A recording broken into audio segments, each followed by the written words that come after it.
Hi, this is Scott Schrader here, continuing our word series. This week we're going to cover the word trust, which is batak in Hebrew. And batak means to trust and to be bold, to be confident, to be secure. Now, faith, as we talked about, faith doesn't necessarily generate positive feelings. In fact, sometimes it generates just the opposite of positive feelings that we have to go against and stand firm. But batak is different from that. Trust does generate those positive feelings. In fact, they're part of trust. They're feelings of security. And so when we look at this word and how it's put together, we see the first letter is a house, and the second letter is a basket, and the third one is a tent wall. And so it has the idea of the house has the idea of also going in and being in a part of something and going in that basket, going in that protective place. Some people would consider this the symbol of the womb. The mem is the symbol of birthing. It's not just the symbol of the womb, but it's the actual birthing. Whereas the tet is the symbol of, it can be the symbol of the womb. It's a basket of any kind. And then we have the tent wall, which denotes intimacy and protection. In the early days, you would be behind the tent wall. You were protected, and behind the tent wall is where intimacy happened. And so it has both of those factors. And so trust has the idea of being in that basket, being in the house or the basket, that protected place, that intimate place, and it generates good feelings to you.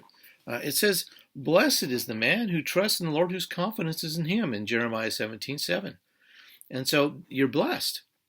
You're happy. You're moving forward, literally in Hebrew. You're moving forward. That's happiness. And as you trust in God, your confidence, it says your confidence is in him. It's really explaining this word, making it clear. But if you look at the two verses preceding this, it says, "Cursed is the one who trusts in man." And so it is all about who you put your trust in. If you put your trust in God, it will bring you happiness in the end because he is faithful. Whereas man isn't necessarily faithful, and there's all kinds of pitfalls there, and especially in these times that we're going through right now.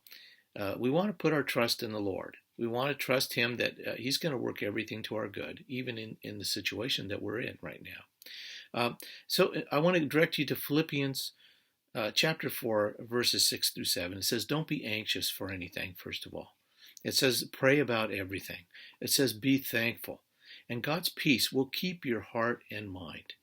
And so this is the way that we can enter into this place of trust, into this security, is through prayer and relationship with God. And so I just encourage you this week, spend some time with the Lord. If you're having to stay home in these times, use that time, utilize it. When God gives you rest, and my mentor used to tell me, when God gives you rest, you take it because you may need it for what's coming ahead. And so take advantage of what God's giving you. Don't despair.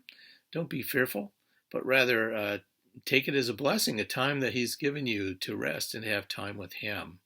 And so I just encourage you this week, trust in the Lord, and you will be happy. You will be blessed.